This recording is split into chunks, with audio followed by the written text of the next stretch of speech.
Comme Hicham vient de le préciser, j'avais prévu, à la demande de Nachez, de faire une communication en langue arabe. Le texte en langue arabe est rédigé, donc il sera publié, je suppose, sur le site de Nachez en langue arabe, et il y aura donc ici l'enregistrement de l'intervention en langue française.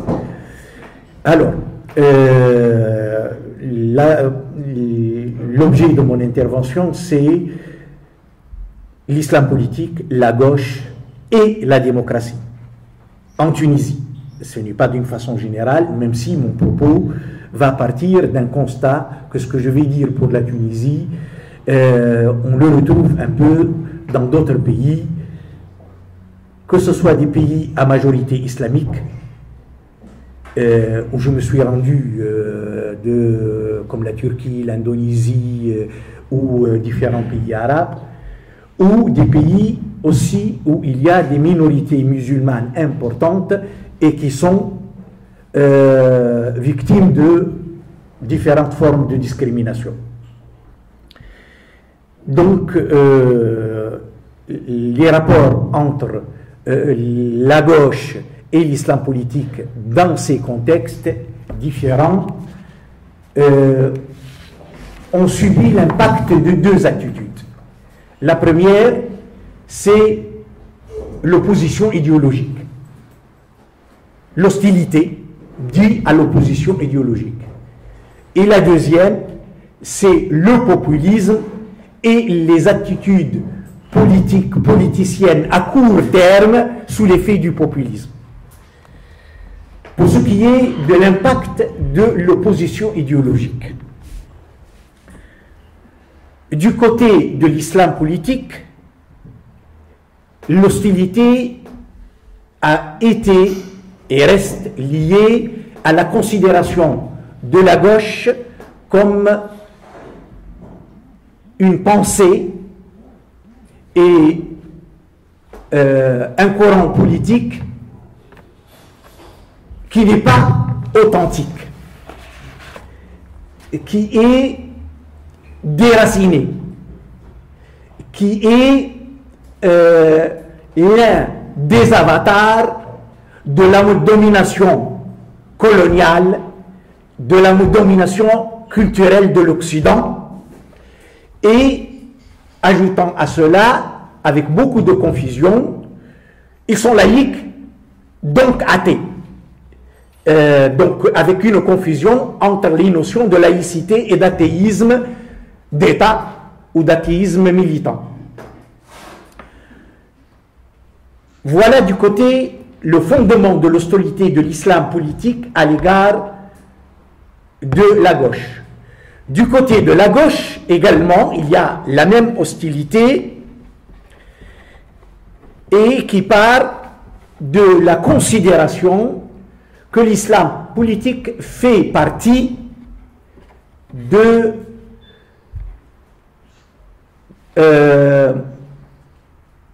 l'idéologie dominante, de l'idéologie de classe dominante, de la mystification par laquelle les classes dominantes détournent la classe ouvrière et les couches populaires opprimées de la vraie conscience de leurs conditions d'exploiter, d'opprimer, et les détournent donc de la voie par laquelle ils peuvent, la classe ouvrière peut se libérer de cette aliénation, c'est une forme d'aliénation, peut se libérer de cette aliénation et libérer avec elle l'ensemble de la société et de l'exploitation de l'humain par l'humain. Le débat idéologique a été longtemps dominé par ces deux visions, donc de la gauche par l'islam politique et de l'islam politique par la gauche, et cette attitude ne pouvait conduire qu'à des rejets réciproques, une hostilité réciproque Pour ce qui est du populisme et des attitudes dictées par les calculs à court terme, ils ont poussé dans le sens inverse. Et je vais commencer par la gauche, qui a été souvent, sous l'effet du populisme, amené à jouer. S'il y avait quelque chose pour l'opposer, parce que voilà, voilà. Si c'est pour l'enregistrement en fait. Non, non, ça ira. Ok. Bon, alors tant mieux. J'ai dit du côté de la gauche, il y a eu toujours cette attitude qui consiste à vouloir tirer le tapis sous les pieds des islamistes. Mais ce n'est pas seulement la gauche qui a joué à cela, avec le risque de se prendre les pieds dans le tapis, ce qui est arrivé très souvent. Et de ce point de vue-là, a caressé dans le sens du poil les sentiments religieux populaires, a adopté certains slogans de l'islam politique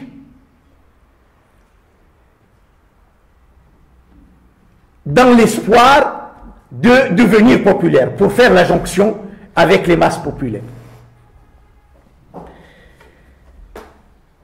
Certains ont poussé cette logique encore plus loin jusqu'à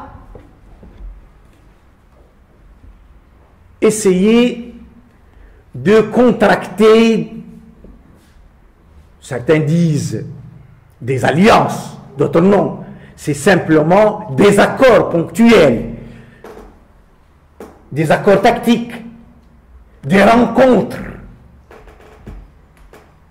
des coalitions ponctuelles avec telle ou telle fraction de l'islam politique pour affronter ensemble les dictatures et les systèmes despotiques autoritaires en place. Dans cette démarche, certains sont allés encore plus loin jusqu'à occulter, taire, voire renoncer à ce qui, dans les conceptions théoriques, les convictions fondamentales, les traditions de la gauche, qui pourraient gêner de tels rapprochements et qui pourraient aller à l'encontre des exigences de cette tactique populiste. J'ai appelé ça le populisme. Du côté de l'islam politique, de ce que j'en sais, et ça fait presque 40 ans que je fréquente les textes de l'islam politique, les textes théoriques comme les textes politiques, le populisme est une constante. Ce n'est pas quelque chose d'étranger à la pensée de l'islam politique. Et ce populisme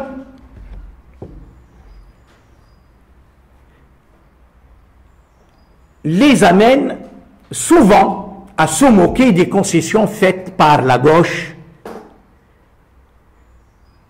à en rire, mais dans certaines circonstances, à considérer que ça peut être un moyen pour d'éventuels accords, coalitions, alliances. Je vous laisse le choix parce que chacun, quand il explique, il présente cela, il préfère tel ou tel terme.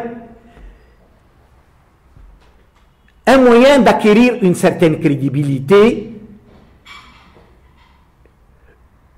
pas auprès de la gauche parce que pour eux, ça ne pèse pas très lourd dans les sociétés musulmanes.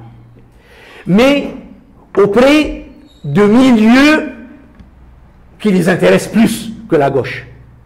Que ce soit à l'intérieur ou à l'échelle internationale, auprès d'États dont ils ont besoin, que ce soit pour avoir l'asile politique, pour avoir le soutien, leur soutien contre la répression dont ils ont fait l'objet, ou pour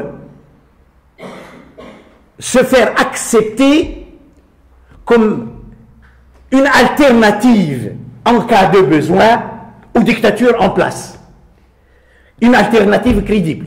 Si on travaille avec des communistes athées, laïcs, comme la gauche, dans les pays musulmans, c'est qu'on peut travailler avec des gens avec lesquels on n'a pas une telle opposition.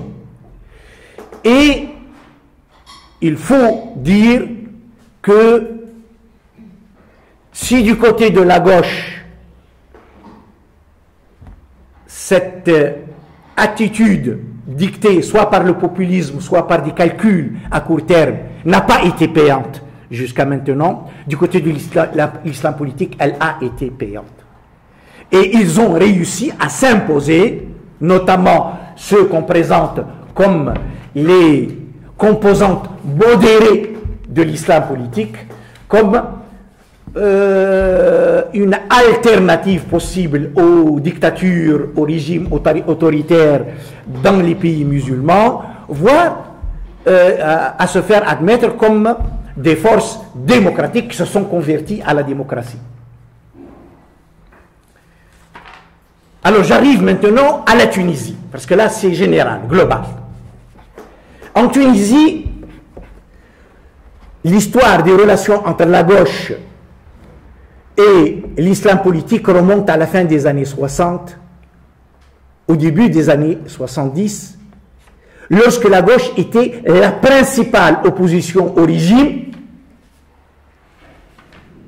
et les islamistes venaient de constituer les premières associations de préservation du Coran. En tant, pas comme mouvement politique, comme mouvement apostolique, da'awi, haraka da'awiya. Œuvrant à travers les mosquées, œuvrant à travers les associations de préservation du Coran, apprentissage du Coran à des enfants, et à travers deux publications publiées sur les presses du parti du pouvoir, Al-Ma'rifa, la connaissance, et Al-Mujtama', la société. Et pour celui qui se donne un peu la peine de lire ces deux organes, il verra que, certes, l'orientation apostolique, elle est dominante dans ces revues. Mais il n'y a pas que la dimension apostolique, il y a des orientations politiques critiquant un peu les aspects trop modernes, trop séculiers de la politique de Bourguiba. Mais ça, c'est secondaire. Le principal objectif de cette orientation politique, c'était la gauche. Athée, communiste, et cette orientation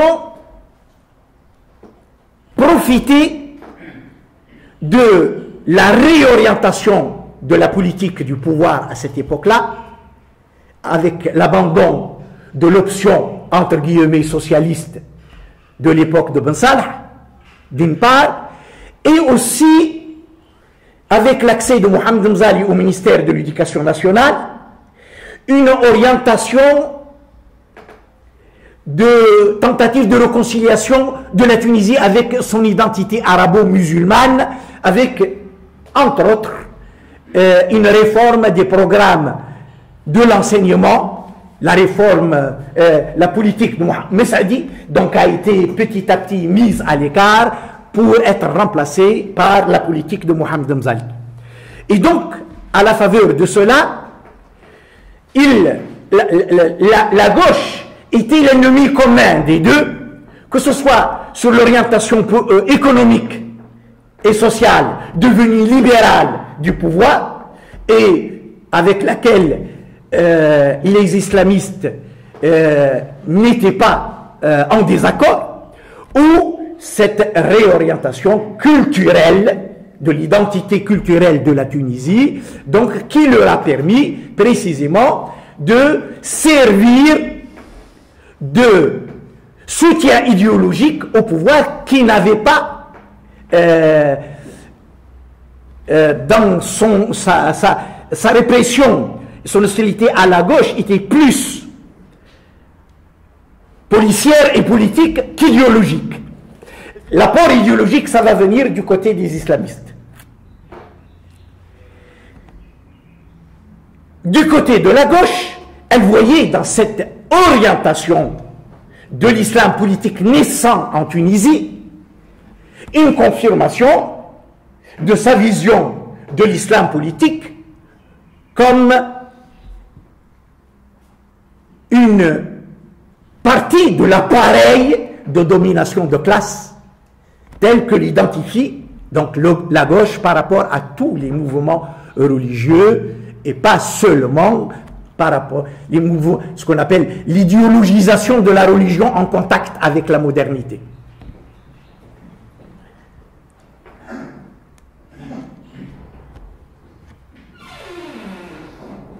Et du coup, l'hostilité de la gauche tunisienne par rapport à l'islam politique était plus marquée que celle de la gauche au Moyen-Orient vis-à-vis de l'islam politique. Où, au Moyen-Orient, il y avait déjà, depuis les années 70, des rencontres entre l'islam politique et la gauche.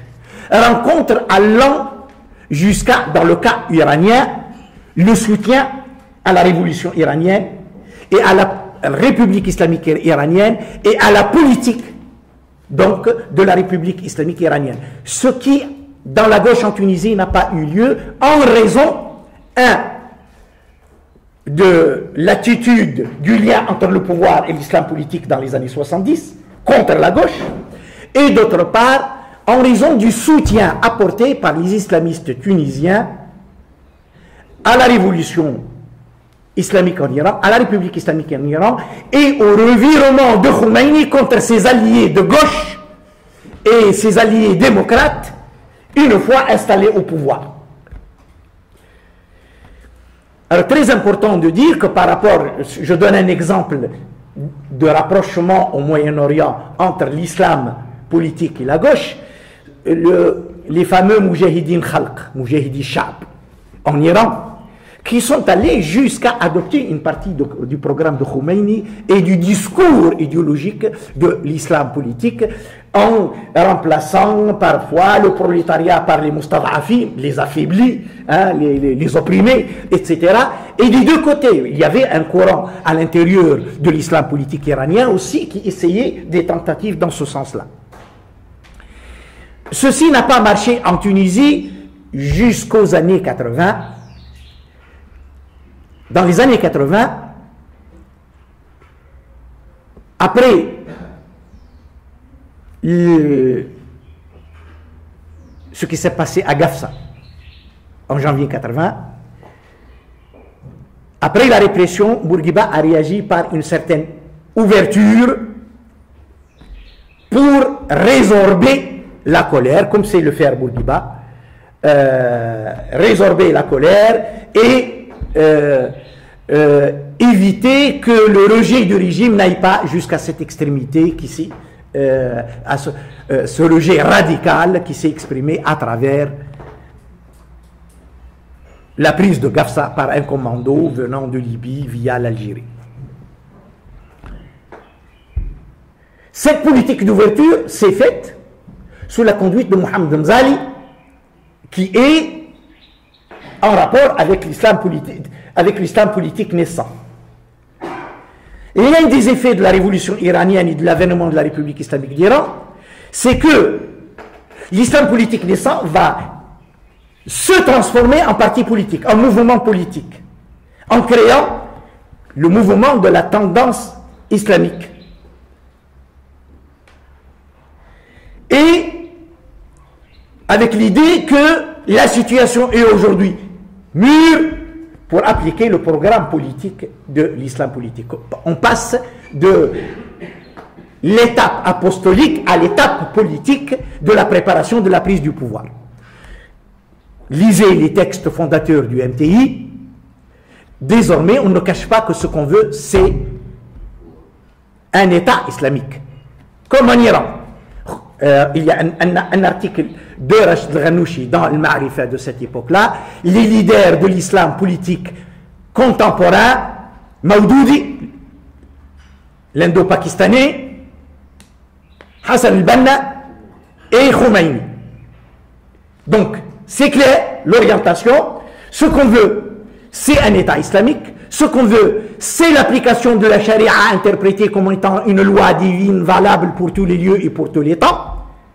Ce qu'on veut, c'est réconcilier la Tunisie avec son identité islamique. Et donc, ça devient la bascule dans l'opposition au régime de Bourguiba. Et ce basculement va engendrer des clivages dans tout le paysage politique en Tunisie. D'abord, au sein de l'islam politique lui-même, il y a une tendance qui va refuser cette évolution et ce discours, dont 1521 autour d'Ahmed al-Naïfar Islah al-Din al-Jourchi. Mais pas seulement. Hizb al-Tahrir al-Islami apparaît pour la première fois sur la scène politique en Tunisie avec cette évolution.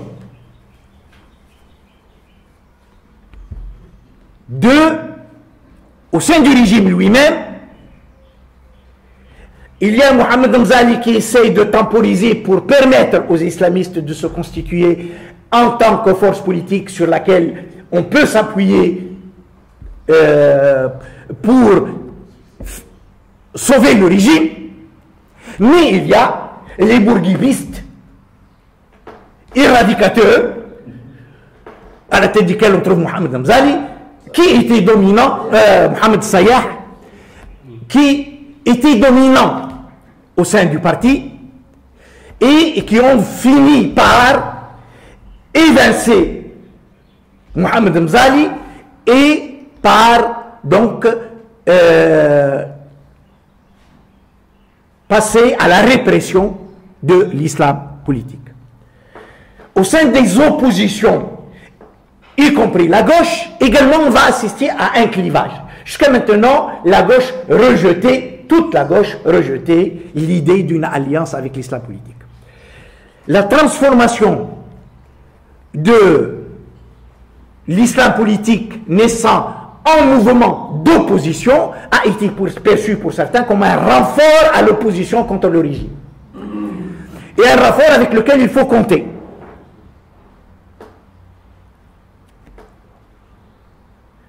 D'autres ont considéré, ont vu l'aspect danger pour les acquis modernes de la Tunisie, pour les acquis séculiers de la Tunisie, et pour la gauche, en s'inspirant d'ailleurs, en s'appuyant sur ce que s'est passé en Iran. Regardez ce qui s'est passé en Iran, on ne peut pas leur faire confiance.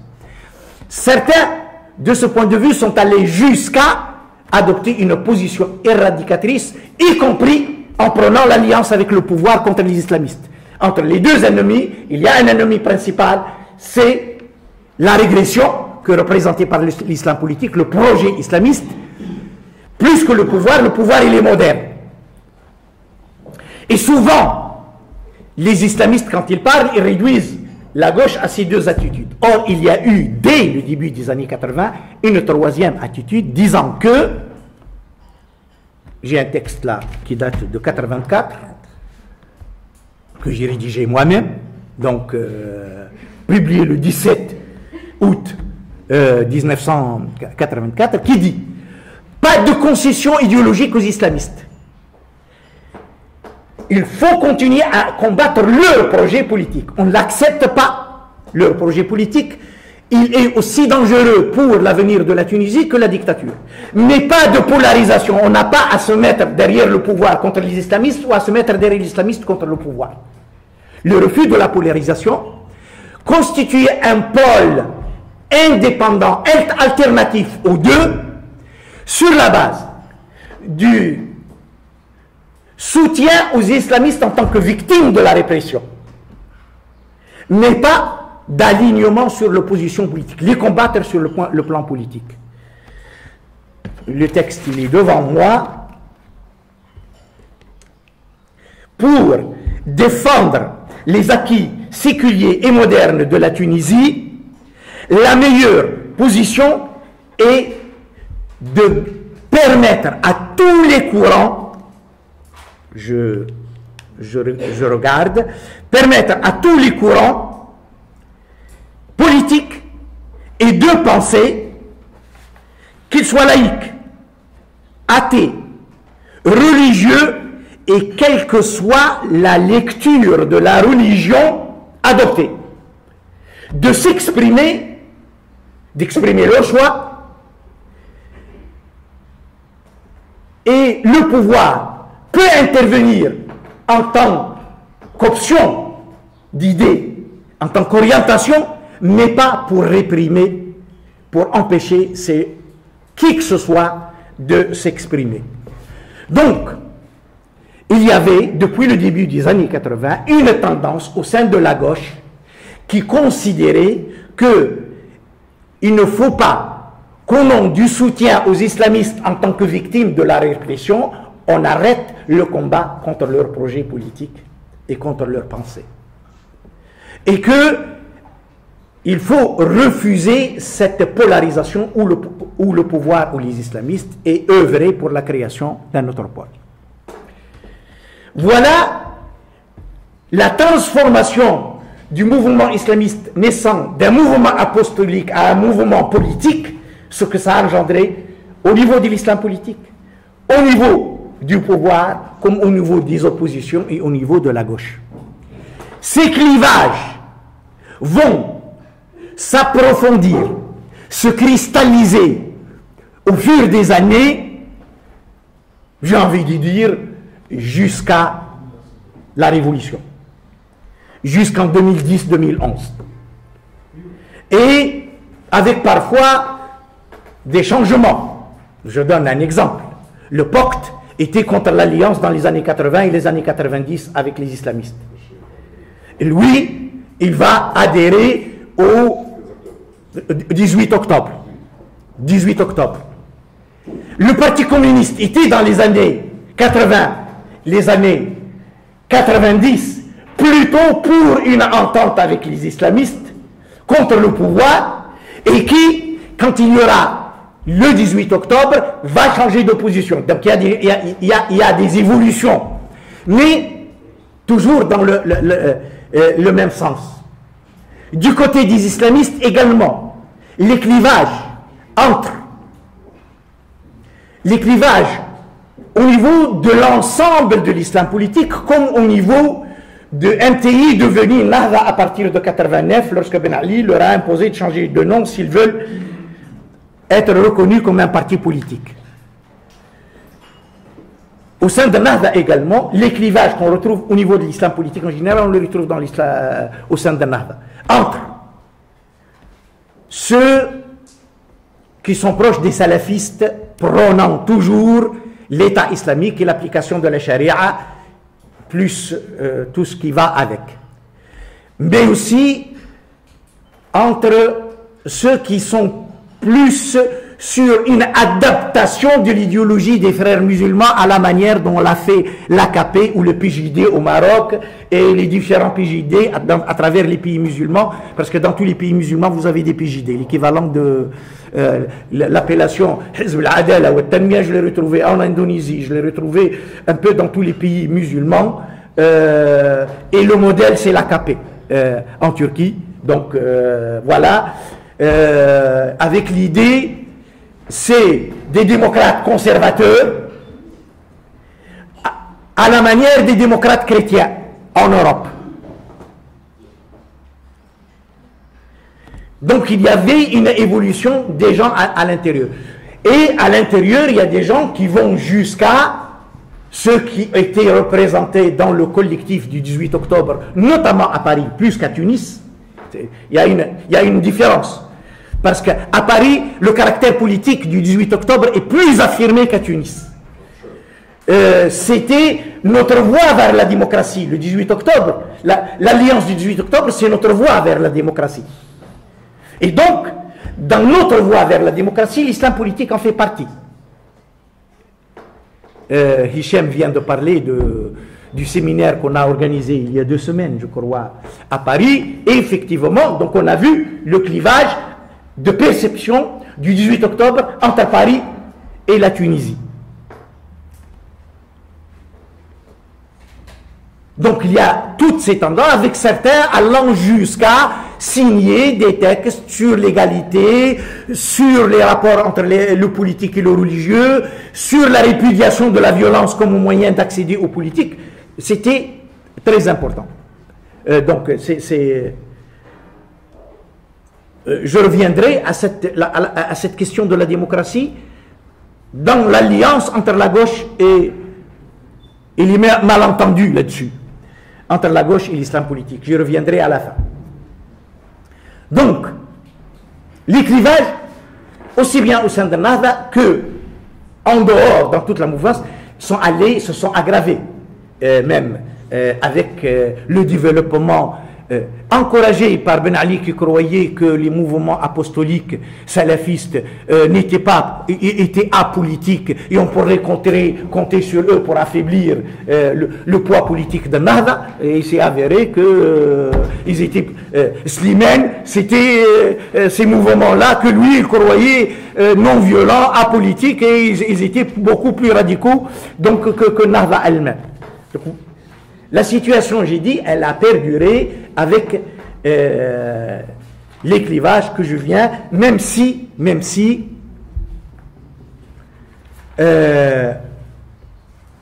il y a eu des changements, comme j'ai dit tout à l'heure, par rapport au Parti communiste et le POCT, par exemple, en Tunisie, mais au sein de Nahda également, on ne sait plus, à un certain moment, on ne savait plus qui était pour le collectif du 18 octobre, qui était contre.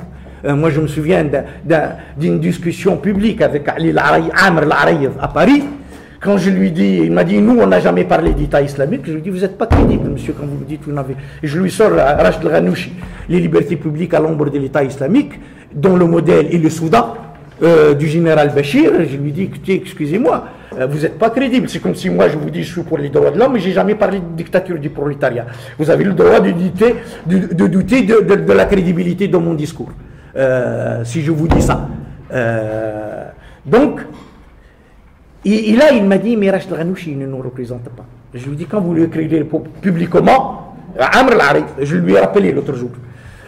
Donc, je lui dis, quand vous l'écrirez publiquement, moi, je pourrais en tenir compte. Mais vous me le dites en catimini, vous ne l'avez même pas dit en public, là, aujourd'hui, dans la conférence. Vous n'avez même pas osé dire publiquement que Rachid Al-Ghanouchi ne vous représente pas. Ne grâce pas trop, Chérif, parce que tu disposes encore d'un quart d'heure seulement. Ah non, je termine dans un quart d'heure. Ok. Donc, c'est très important de... Alors, via la révolution, et pour aller plus vite, la révolution va bouleverser tout. La donne va changer.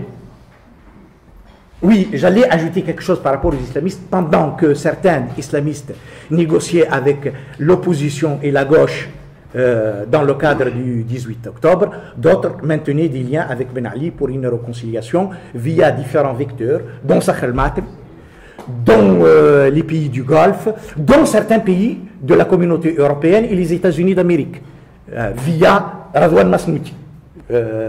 Avant Radwan Masmoudi qui a créé le centre de l'islam et de la démocratie, centre d'études de l'islam et de la démocratie, qui était, donc il y avait, je me suis retrouvé une fois par hasard au Maroc et j'ai assisté à une réunion où j'ai découvert des figures qui étaient là et Ils étaient surpris de ma présence parce que j'ai un ami marocain qui m'a dit viens, il y a une réunion à tel hôtel, est-ce que tu veux venir assister? Pas de digression.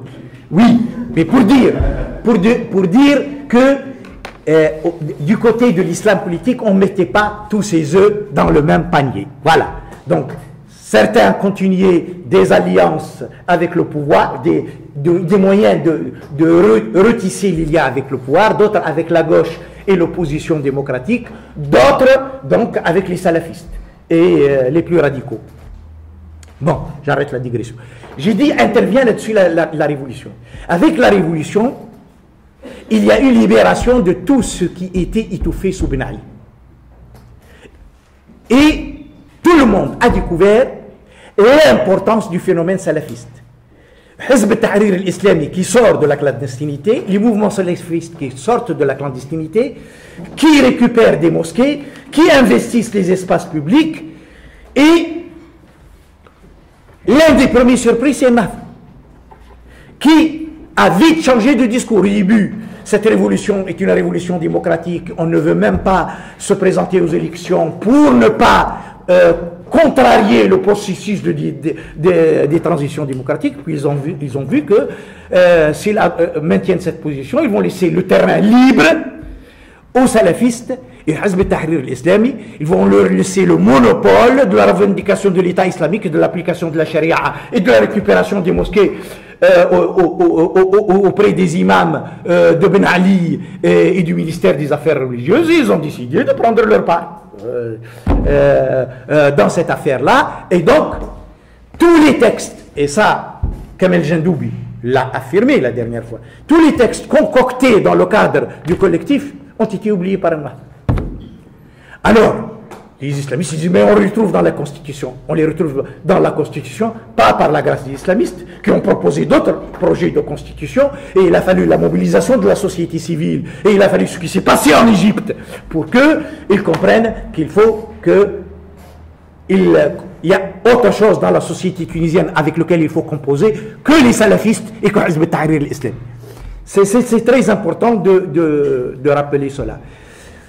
Du coup, donc, du côté de la gauche, les divisions ont continué comme auparavant, voire se sont aggravées. Et on a découvert que Nava a mis à la place des alliances du 18 octobre d'autres alliances en sourdine avant les élections de la Constituante et consacrées publiquement par la Troïka après les élections de la Constituante. Ceci a continué jusqu'aux élections présidentielles et législatives, pour ne pas trop... Et du côté de la gauche, c'est cette incapacité. On n'a pas tiré ni les leçons du 18 octobre, ni les leçons de ce qui s'est passé pendant la Révolution et pendant toute la période de la préparation de la Constituante.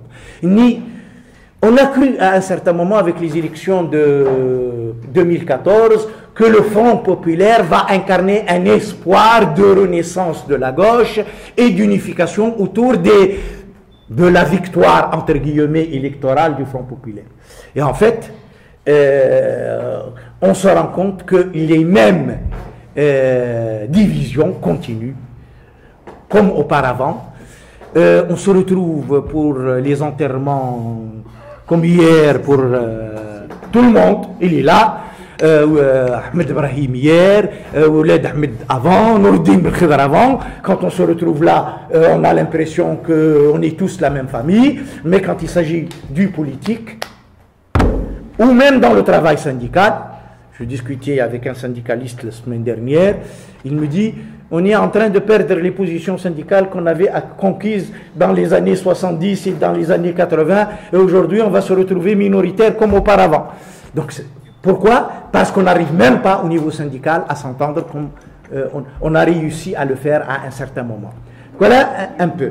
Alors, en conclusion, je voulais dire que la rencontre entre l'islam politique et la gauche s'est faite sur le terrain de la démocratie. La démocratie qui ne fait partie ni du patrimoine de la gauche, ni du patrimoine de l'islam politique. Il faut dire les choses clairement. Non, non. Voilà. Oui. Donc, du côté de l'islam politique, œuvrer pour un État islamique, pour l'application de la charia, pour la réconciliation de la société avec son identité islamique, et tout ce qui va avec, du coup, tout cela n'a rien à voir avec la démocratie.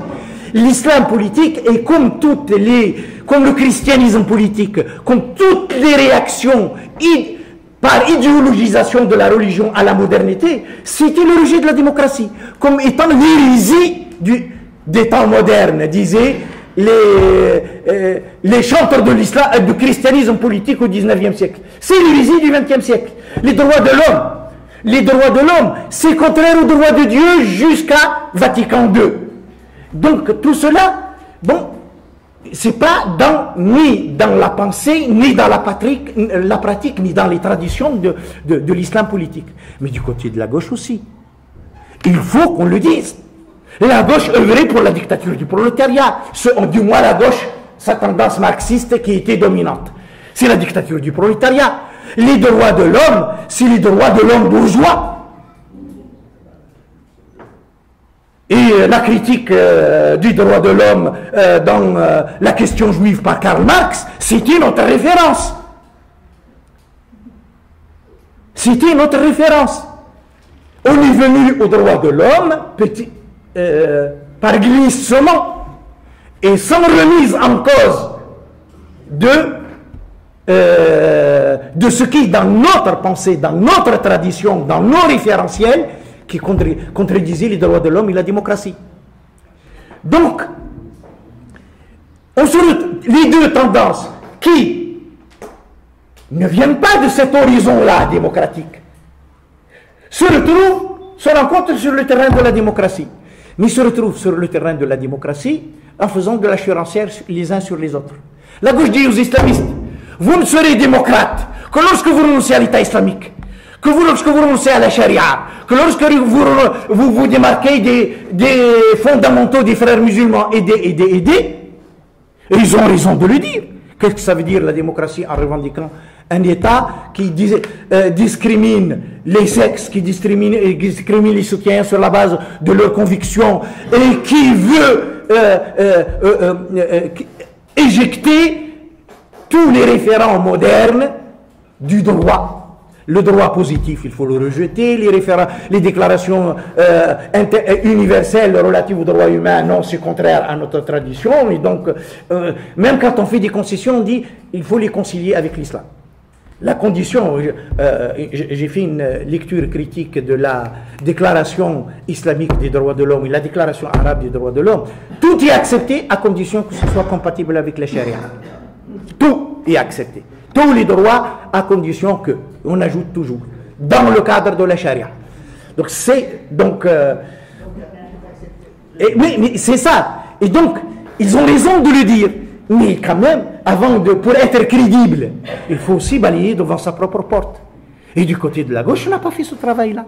Du moins, la majorité de ceux qui représentent la gauche aujourd'hui n'ont pas fait ce travail de remise en cause des référentiels traditionnels de l'horizon dont on est venu.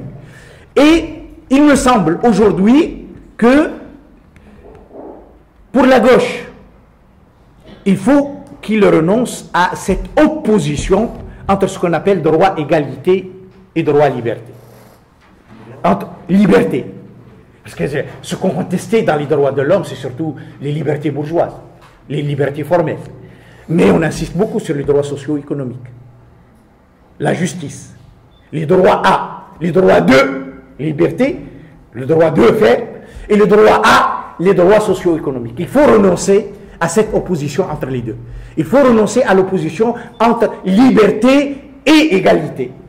Parce que là où la modernité a failli, c'est que vous avez la tradition libérale qui, au nom de la liberté, a sacrifié l'égalité, et la tradition socialiste qui, au nom de l'égalité, a sacrifié la liberté.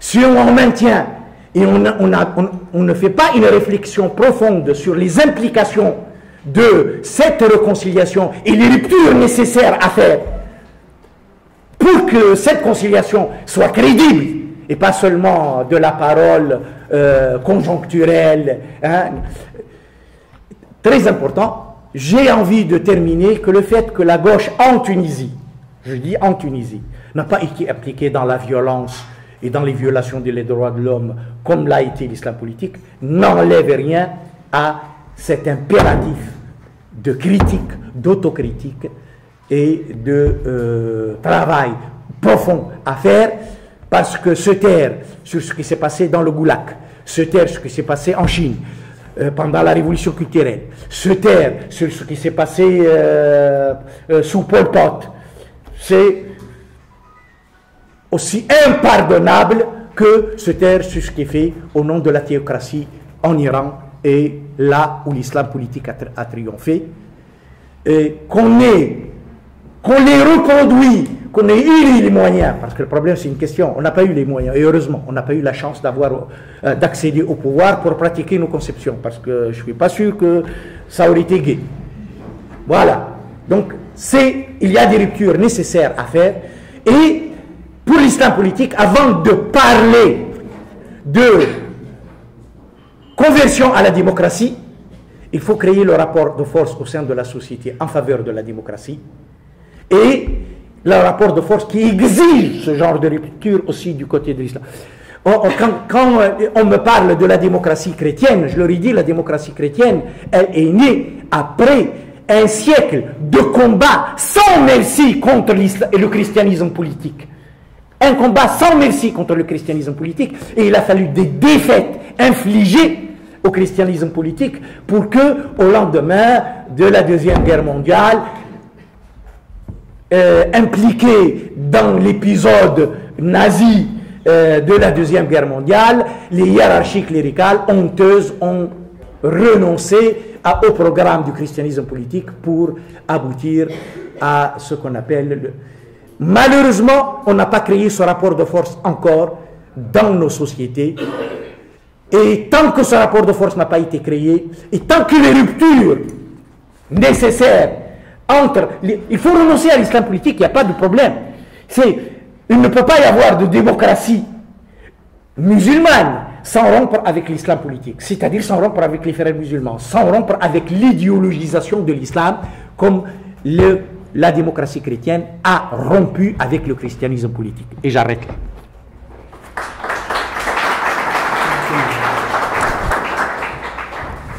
Merci Chérif. Merci. Merci pour cette rétrospective croisée, des rapports un peu ambigus pour le moins, aussi bien de l'islam politique que de la gauche en Tunisie. Croiser aussi la tonalité, vous l'aurez bien perçu, entre la tonalité un peu intellectuelle, celle du chercheur, et la tonalité militante. Bienvenue, dans ce cadre-là en tout cas.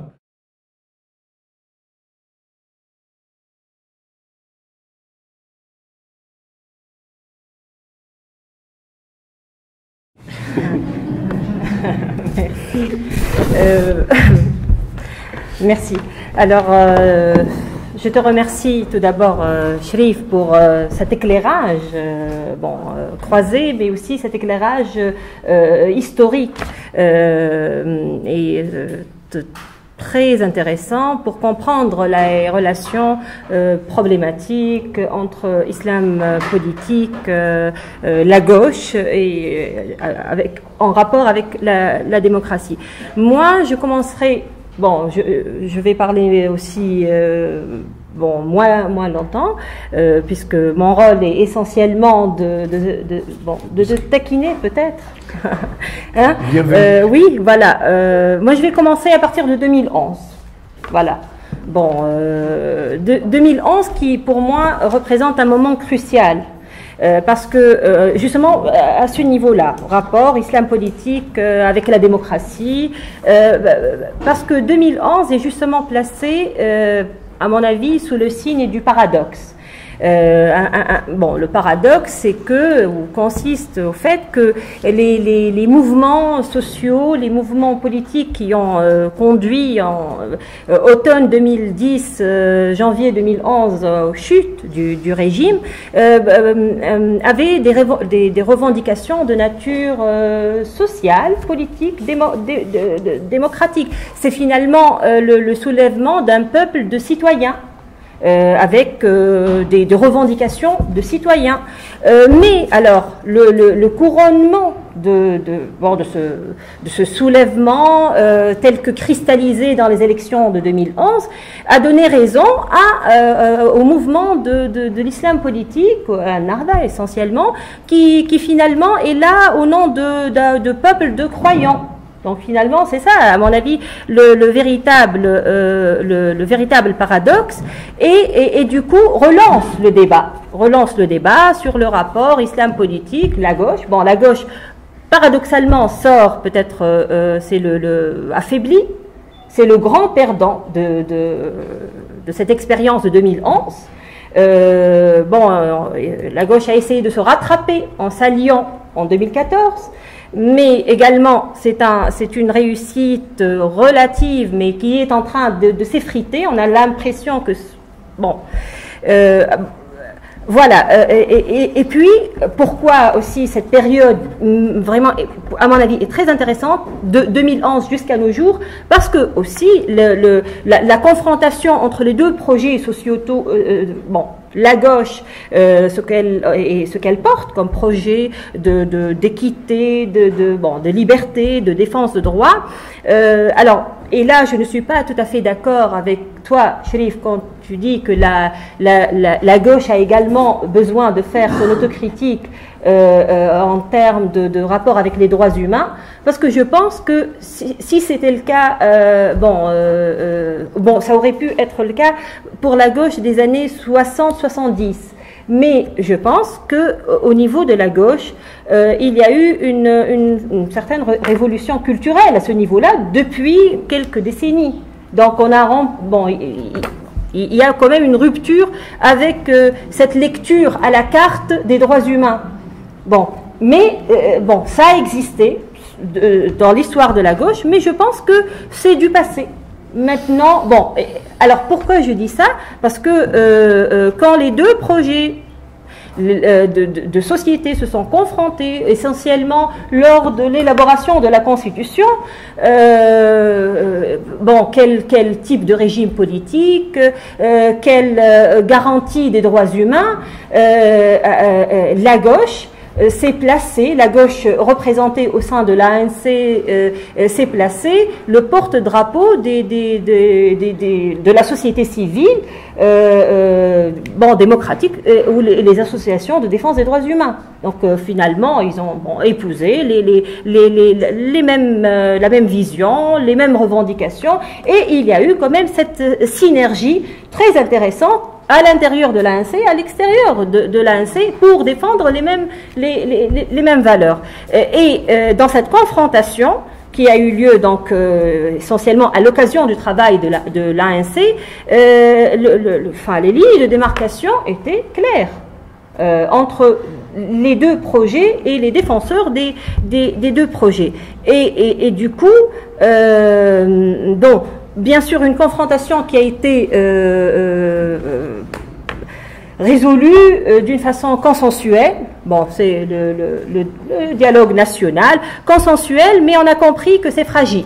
Comme tout consensus, comme tout compromis, les compromis sont boiteux, les compromis sont très fragiles et donc réversibles. Et on est là on suit donc cette fragilité-là. Et du coup, ça me laisse perplexe. Donc cette configuration me laisse perplexe parce qu'il y a beaucoup de postulats. C'est un processus en cours, c'est des dynamiques. Et du coup, je ne peux avancer que des postulats sur l'avenir de l'islam politique. Bon, je dirais tout d'abord que ce contexte d'ouverture qu'a créé la révolution a permis l'accès justement de Nahda, des islamistes, à une action politique légale, à devenir donc agir dans la légalité, être reconnu en tant que parti, reconnu en tant que aussi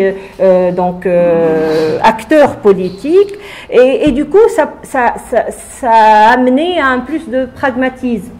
De leur côté, il y a eu donc plus de pragmatisme. Ils ont fait des concessions. Ils sont dans une logique de consensus.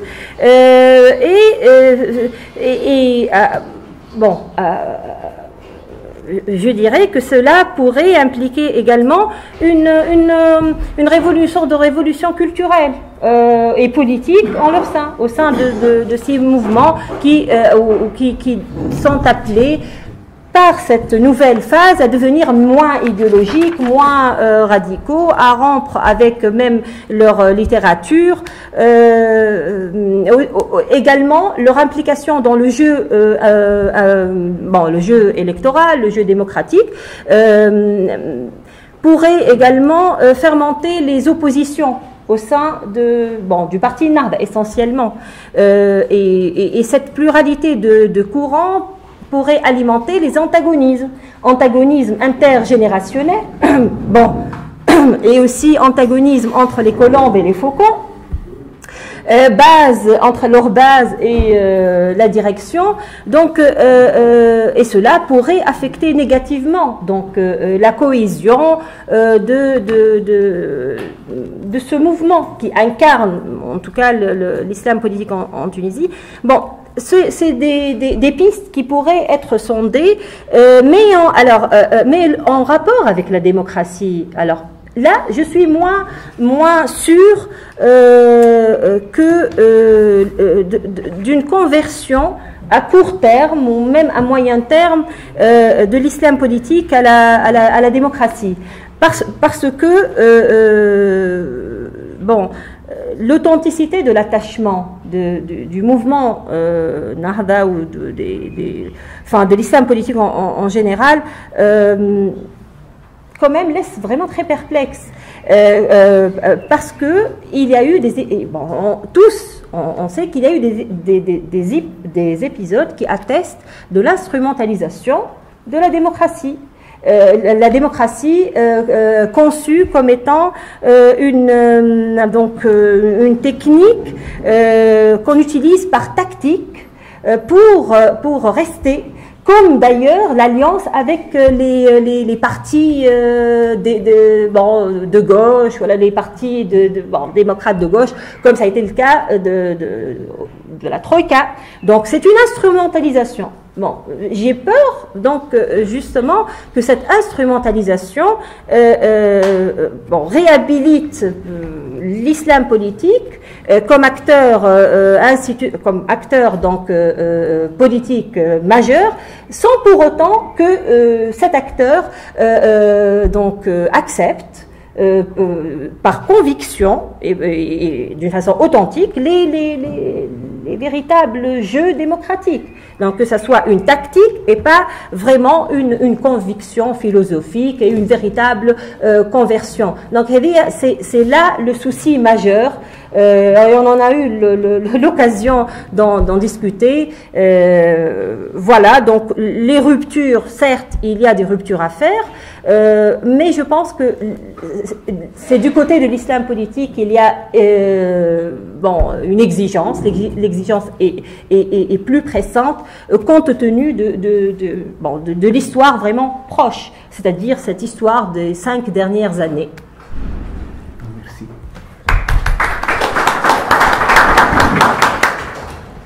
Merci Jimène pour ces observations qui, à défaut d'être taquine, étaient un peu plus inquiètes, je crois, que Cherif. Ça nous permettra tout à l'heure de lancer le débat.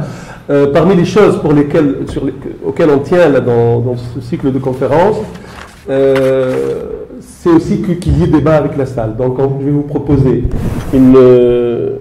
un petit quart d'heure, on va dire. Merci, patron. C'est le président de l'association HS, c'est pour ça que je dis ça. Tony Bergen.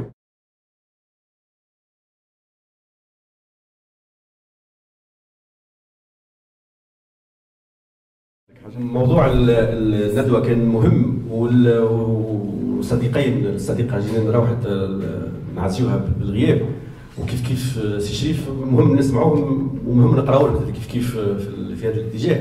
يظهر لي الاشكاليه اللي طرحت هي اشكاليه قالت لنا عليها صوفي بوسيس في كتابها، قالت لنا احنا في دوبل امباس. معناتها الربيع العربي اعطانا معناها مفارقه، اعطانا مأزق ما بين عولمه نيوليبراليه طالبه منا باش نجاوبوا على اسئله وصعود تيار اسلامي سياسي وعرفي في المجتمعات العربيه والمجتمع التونسي بصفه خاصه. ومن جهه اخرى فما دوبل باس اخر. عادل المزغني يقول ليتا ايت اناشفي، دونك لازم نعاودوا نبنيوه ولا نكملوا نبنيوه او سونس فيبريان او سونس جاكوبان. والديمقراطيه الحديثه البوست موديرن تقول لا لو ديليتمون دو ليتا يفو كونستروي لو لوكال ونبنيو المواطنه الانثروبولوجيه في الاحياء الى اخره. دونك من جهه نلقاو احنا بالحق كقوى تقدميه ويساريه في مأزق اكبر يظهر لي من مشكله علاقتنا بالاسلاميين. انا القلق اللي عندي ما عندي اجوبه لكن على الاقل نشارك القاعه في القلق هذايا اللي عايش. يظهر لي العطاله اللي عند اليسار مش متعلقه بالاجابه على علاقتهم بالاسلام السياسي، هي عطاله متعلقه بالاجابه على كل الاسئله الواقعيه الجديده. انظر اليوم اليسار التونسي كما في السابق في حقوق الانسان، نذكر بمقال كتبه المرحوم عبد القادر الزغل على المجتمع المدني. اليسار التونسي كان رافض حتى كونسيبت المجتمع المدني وقبلوا مخ الموفمون التيرموندياليست. اليسار التونسي كان ضد الموفمون التيرموندياليست بنصوص. بوديموس اليسار التونسي اليوم يعتبر بوديموس حركه برجوازيه صغيره تحريفيه. يعني المشكل هو التفاعل مع المعطيات الجديده اللي تجيبها المجتمعات الحديثه والمجتمعات المعاصره. اسكو اليوم المجتمع التونسي قادر يجاوب على اسئله عديده معناها في باراديغم ايبستيمولوجيك جديد، وقتها تو يجي الجواب على الاسلام السياسي مع الاجابات هذه من ناحيه نظريه صح التعبير. اليوم اسكو اليسار باش يعتمد في التغيير نتاعو للواقع المجتمعي نتاع المجتمع نتاعو التونسي على الطبقه العامله ولا على ما يسميه نيجري لا ميلتيتود؟ القوة الاجتماعية الأساسية المعارضة اليوم للنظام الرأسمالي والخيارات الليبرالية هي قوة المعطلين اللي ما تنجمش تتحول بالكونسيبت ماركسيست إلى إن كلاس أون سوا، باسكو هي بيدها ما عندهاش أنكراج في الرابور كابيتال ترافاي. بالعكس ريفونديكاسيون نتاعها هي ألييني بار لو شوماج اي فوا دون لو ترافاي سالاريي لا ليبراسيون. معناتها تغير كامل في بنية الوعي نتاع حركة المعطلين. اليوم حركة الشباب، اليوم الحركة البيئية، اليوم لي موفمون سوبالتير، اليوم الحركات الاجتماعية المؤقتة تبدا في تطاوين حركة نسائية بعد ما تموت امرأة تحت معناها وهي تنجب في مولود جديد توفى بعد جمعة، تبدا حركة في قرقرة باش تخرج معتصمين 4، تولي كومون دو كيركينا عندها مطالب تنموية متقدمة ياسر في مستوى الوعي السياسي. خلينا من الاشكاليات الاشكال النظام موافقوها مش موافقوها، لكن نحكيو السبستونس دي موفمون. لي زاكتور سوسيو في المجتمع التونسي بعاد على اليسار، واليسار ما عندوش قدره تغيير واقع نتاعو في علاقه بالناس هذا. قوه العمل مش قوه العمل معناها لو موند دو ترافاي، عالم العمل مش قوه العمل، عالم العمل في المؤسسه. اليوم المجتمع التونسي اليسار التونسي ما عندوش اجابات على المؤسسه المنتجه والمشغله اللي تعمل في اطار الاقتصاد المهيكل المنظم قدام لافاريات، قدام الرشوه، قدام التهريب، قدام يسميه حمزه هو بحذايا مازلت قريت له شويه الاقتصاد الخط في بن قردان والجبل والاقتصاد الغير مهيكل. اليسار التونسي اليوم يعني مازال ما عندوش اجابات على الاحياء الشعبيه. كسروا مقر حزب العمال اللي كان وقت اللي الخوذه نتاع لجان حمايه الثوره في حاله تضامن، وقت اللي ركحت ركح المناخ للسلفيين ما عادش فما ثوره واستكمال مهام الثوره، حزب العمال ما يلزموش يكون عنده مقر في حاله تضامن، كسروا الاورديناتور.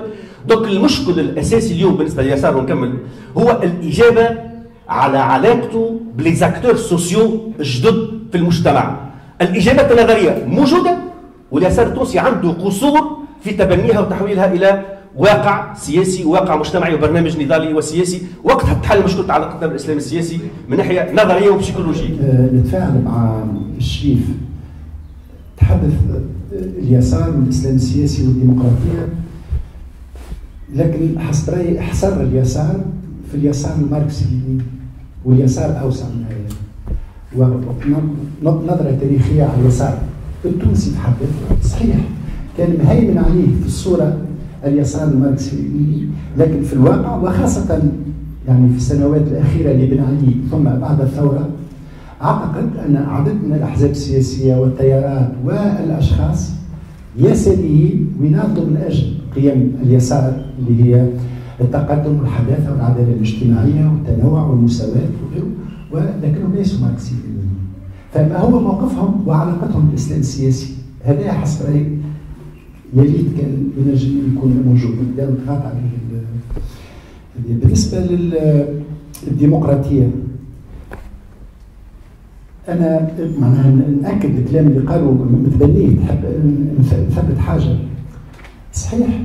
اليسار الماركسي اليميني كان يعتبر الديمقراطية خدعة برجوازية، والإسلام السياسي يعتبر الديمقراطية بدعة غربية، والزوز على مستوى الخطاب وبحكم التطور السياسي اللي وقع في البلاد والعالمي، خطابهم ولا متبني ما كانوا يعتبرونه بدعة أو خدعة.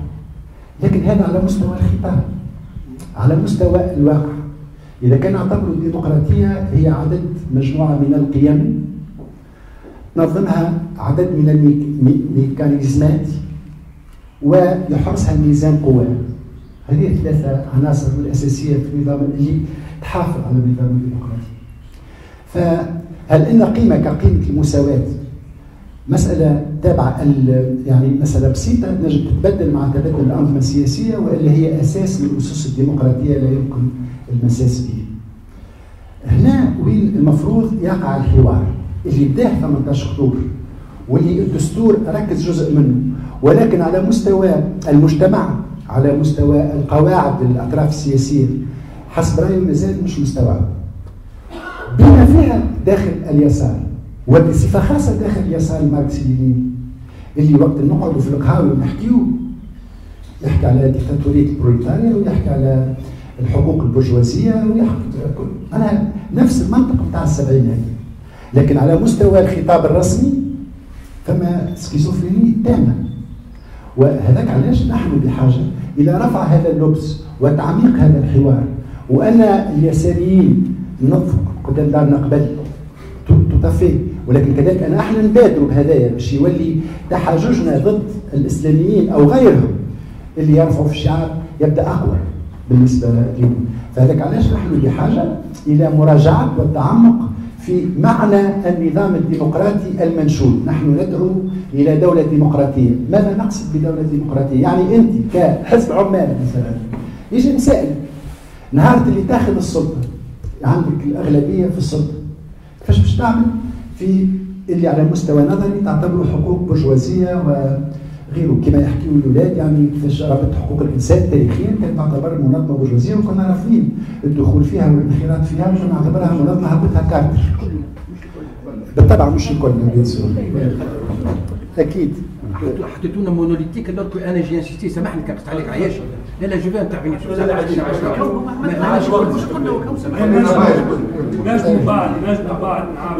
لا عندك الحق بالطبع مش الكل. انا عام 84 منخرط في فرع قفصه رابطه حقوق الانسان ومتعاركين معايا اصحابي. انا عام 83 رئيس نادي سينما في القصرين، واصحابي الوطنيين الديمقراطيين وغيرهم كانوا يعتبروا لي منخرط في النظام الراسمالي العالمي ونسمح في البرجوازيه وغيره، وجماعه نوادي السينما كانوا رافضين الدخول فيها. اذا مش الكل بيان سور مش الكل، لكن التطور هدايا آن الوقت انه ينتشر على مستوى الراي العام والقواعد بالاحزاب السياسيه، لانه خطابها غير معناها منسجم مع هذا. أنا حبيت فقط نأكد على النقطة هذول وشكرا. En discutant avec Hissam lors de la pause café, s'est dit qu'il n'y a pas d'islamistes présents, donc je vais m'improviser un peu avocat des islamistes ici. Alors, ce qui me, franchement, je vais parler en toute franchise, dans pas mal de conférences ou de séminaires organisés par la gauche ou par des associations pour parler justement d'islam politique, on voit que, dans certaines manières, on a tendance à faire le procès de l'islam politique. Et je veux dire, le plus important, c'est vraiment, je pense, que c'est de comprendre l'islam politique. L'évitant, c'est de dire que les islamistes improvisent, ou plutôt instrumentalisent la démocratie, ils adhèrent par tactique, etc. C'est ce que malheureusement Ginette lui-même n'est pas là, mais c'est ce que j'ai compris en tout cas de son intervention, et même un peu chez Fajani sur fait un peu ce petit raccourci, et vous me corrigez si je... Et j'aimerais rebondir sur la première remarque qu'a fait Hicham, en reprenant justement la phrase justement de notre ami, ici présent, je suis désolé, j'ai oublié le nom, pour parler, voilà, c'est ici exactement, pour parler justement de la démocratie. On ne joue pas le jeu de la démocratie impunément. Et si la gauche est venue à la démocratie par glissement, pourquoi les islamistes ne viendraient pas à la démocratie par glissement? D'une, quoi. De deux, vraiment, je veux dire, de deux. On parle beaucoup de l'islam politique, mais les islamistes en Tunisie, du moins, ont toujours cherché à être inclus, ont toujours négocié ou cherché à négocier une forme d'inclusion dans le système politique tunisien. En 89, on leur a demandé de changer de nom, ils ont changé, de l'Etija al-Islam et al-Nahda, etc. Donc je veux dire, les islamistes n'ont jamais été révolutionnaires. Et j'ai l'impression, donc, du coup, que c'est important réellement de prêter attention à l'évolution de l'islam politique en Tunisie. On passe comme vous l'avez bien démontré, des associations de prédication à un mouvement plutôt politique, etc., qui a peut-être tenu, oui, des penchants un peu révolutionnaires post-79, après Khomeini, etc., mais qui a vraiment réellement renégocié ou voulu négocier son intégration, pour finir exclu, etc. Et on oublie toujours que cette génération des fondateurs, c'est elle qui a eu le pouvoir. Moi, j'ai eu des discussions avec des islamistes égyptiens depuis 28, ils me disent « Non, mais réellement, vous comprenez, c'était difficile de faire ça, mais je veux dire, de faire des concessions. Mais on est vraiment impressionné par la capacité des gens de Nahda de faire ces concessions-là, de lâcher le pouvoir. Sachant que la génération des fondateurs qui a fondé le mouvement, Ranouchi, etc., elle a connu l'exil, la prison, elle a connu le pouvoir, elle a lâché le pouvoir, et aujourd'hui elle est dans une situation où elle veut transformer le parti. On parle de séparer le religieux du politique, etc. Et je veux dire, c'est pas facile pour eux. Réellement, mettez-vous à leur place. Qu'est-ce qu'il va dire Ranouchi? Allez, on renonce à la charia. C'est ce qu'ils ont fait à travers la Constitution. Bon an, mal an, qu'ils soient convaincus ou pas, c'est la règle. Ils ont accepté la règle, et cette règle-là se joue et se jouera et déterminera aussi, elle sera une règle utilisée par certains acteurs contre d'autres dans leur congrès, dans le prochain congrès. C'est ça le jeu de la démocratie, je veux dire. Prenez-les au mot. À la fin, le roi peut-être sera nu, à la fin, hein, ils vont se séparer de toutes leurs idées, ou peut-être ils vont se mettre eux-mêmes hors jeu. Mais on ne peut pas toujours leur demander « il faut abandonner ça, il faut clairement dire ceci, cela », parce que personne ne le fera. Je veux dire, le cardinal de Ré avait un mot qui était très bon, il disait « on ne sort de l'ambiguïté qu'à son détriment ». Et mettez-vous à la place de Ranouchi. S'il dit « on a abandonné la chaléa, on a abandonné cela », eh ben il ferme sa boutique et rentre chez lui. Non, réellement, je veux dire, il abandonne son fonds de commerce et il rentre chez lui. Alors c'est pas évident, je veux dire. Le problème aujourd'hui, c'est que ces injonctions à Nahda de clarifier sa position sur ça, comme si c'était des trucs doctrinaux. Il faut vraiment penser, l'islam politique, c'est pas l'islam. L'islam politique, c'est l'idéologisation de l'islam. C'est le passage de l'islam en tant que religion à l'islam en tant qu'idéologie. Et avec l'idéologie, on s'arrange. Les arrangements sont toujours possibles. Et comme la gauche s'est arrangée avec l'idéologie, les islamistes vont s'arranger. Je veux dire, qu'ils le veuillent ou pas, en tout cas, s'ils veulent jouer le jeu de la démocratie, ils vont s'arranger. Vraiment, c'est pour être bref. On a parlé de la gauche, on a parlé de l'islam politique, on n'a pas peut-être assez, par manque de temps, parlé de la démocratie, et on n'a pas parlé, je termine par là, de la troisième force du pays. L'arbitre entre la gauche et les islamistes, ce sont les Destouriens, et tout le monde le dit, même quand on discute avec la gauche ou les islamistes. Dans ce pays, il y a trois forces politiques. Lorsque deux s'allient, c'est la troisième qui en paye le prix. Je veux dire, et ça, il faudrait peut-être... Et là, je m'arrête, c'est bon. Je dis que je conviens qu'il y a plusieurs aspects de la question dont je n'ai pas traité.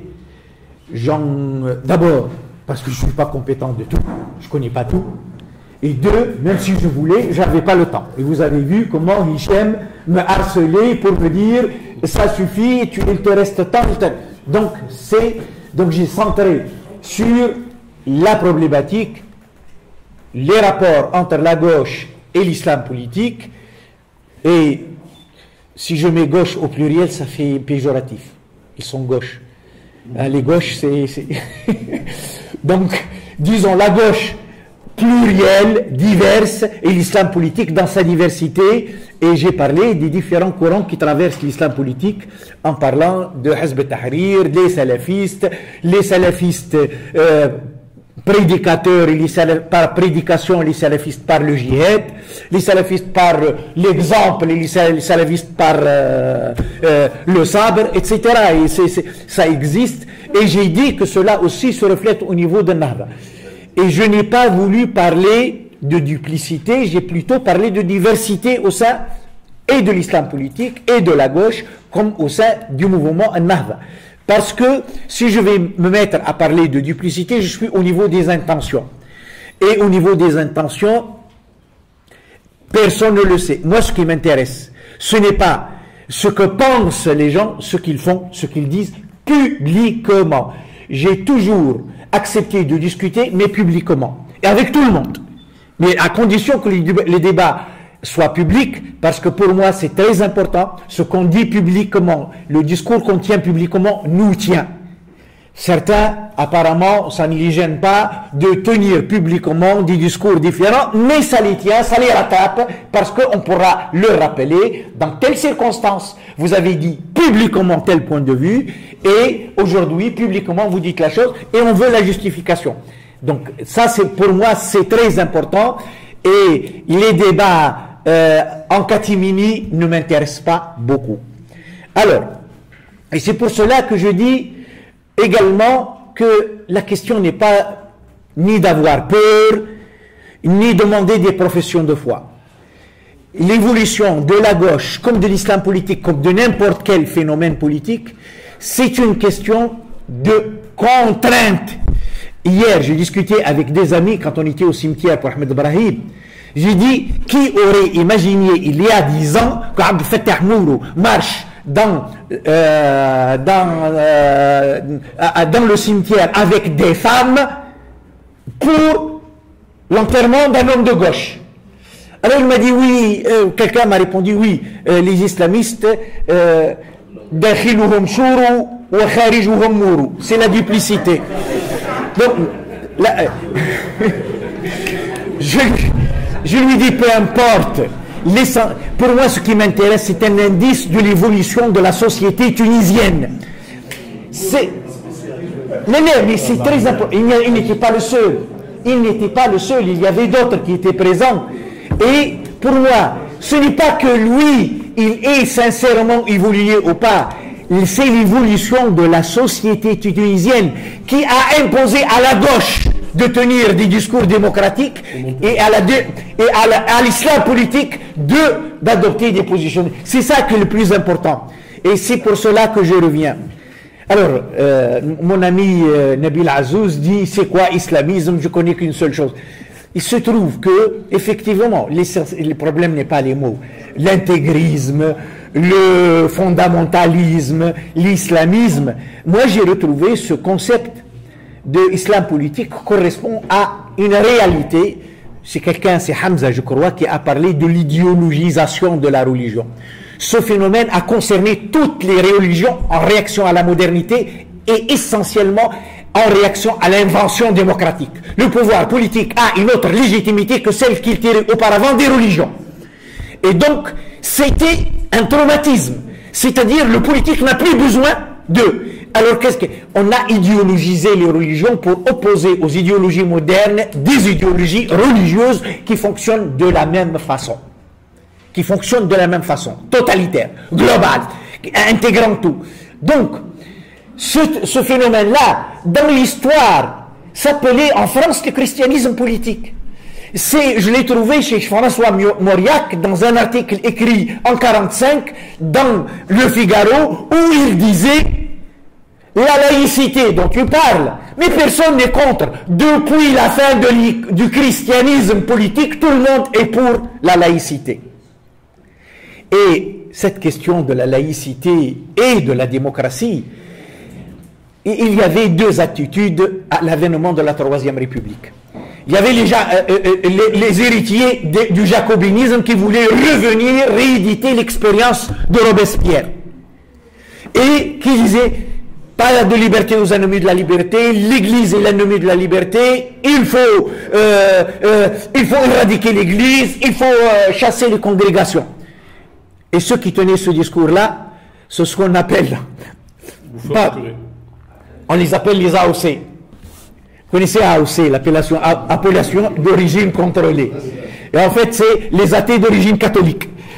Ernest Renan, Émile Combes, qui avait cette position éradicatrice. Et en face, il y avait ceux qui disaient, occupons-nous du lien social, oui, nous aussi, occupons-nous du lien social, créons un nouveau type de lien social, à travers la culture, à travers les services publics, à travers de nouvelles solidarités qui arrachent les individus, les citoyens aux solidarités mécaniques de proximité, de confession, de village, de terroir, de famille, et qui les émancipent à travers cela vers les solidarités organiques. Le grand théoricien était Durkheim, de la Troisième République pour ce lien social. Oui, Jaurès, il a rejoint. Jaurès, Ferry, Aristide Briand, Ferdinand Buisson étaient tous sur cette position-là, contre la position éradicatrice d'Émile Combes et d'Ernest Renan. Donc, et effectivement, c'est ce qui est. Et Paris, faisons notre travail, créons un nouveau type de lien social, et les hiérarchies cléricales suivront ou ils seront balayés par l'histoire.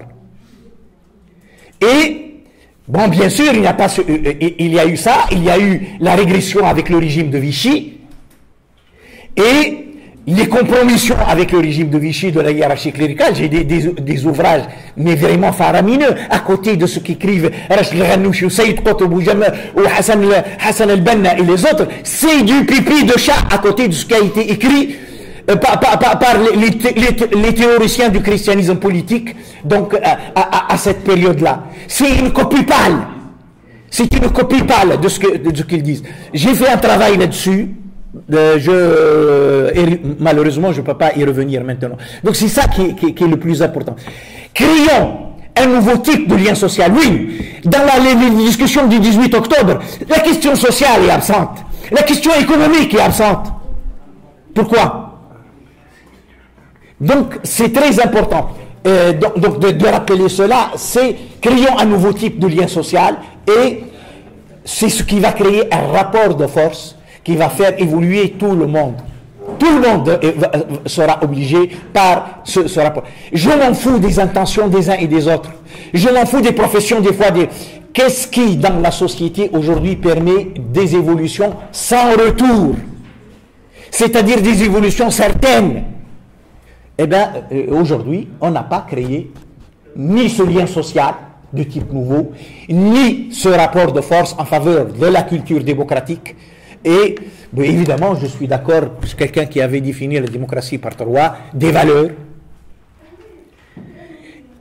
des mécanismes et un rapport de force. Il faut tenir compte de ces trois. Effectivement, dans la démocratie, il faut tenir compte de ces trois.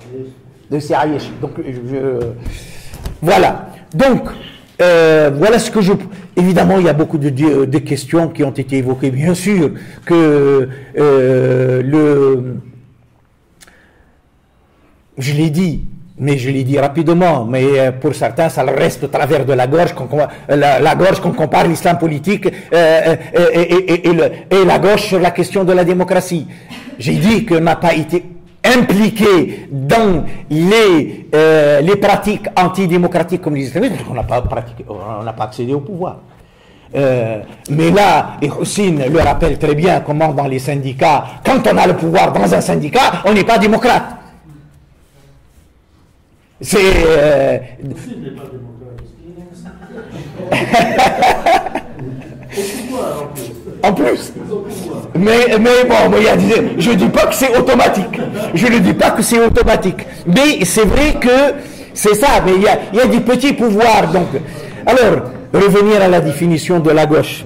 Je ne veux pas faire comme Deleuze.